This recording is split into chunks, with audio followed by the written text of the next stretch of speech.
Nasunog ang ilang bahay sa Barangay Baysa sa Quezon City pasado alas 4 ng madaling araw kanina. Ang update sa sitwasyon sa unang balita live ni Bam Alegre. Bam, natukoy na ba ang sanhi ng sunog? Maris, iniimbestigahan pa itong source ng sunog pero ngayon naapula na yung nangyaring sunog dito sa Barangay Baysa, Quezon City. Sa kisap mata lang, nabalot ng apoy ang bahay na ito sa Kalye Matapang, Barangay Baysa, Quezon City.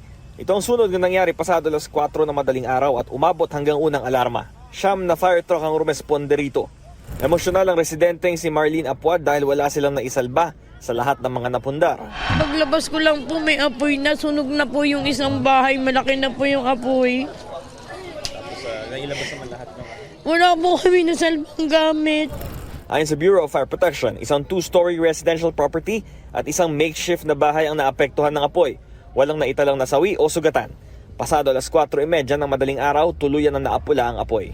Dumating kami, malaki na rin yung apoy, no? Pero yung effort naman na napatay natin sila, hindi natin napabayaan na makadamay pa ng ibang bahay.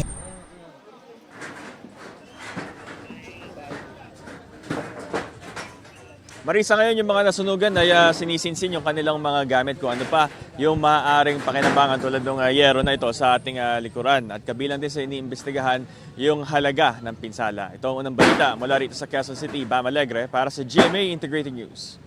Gusto mo bang mauna sa mga balita?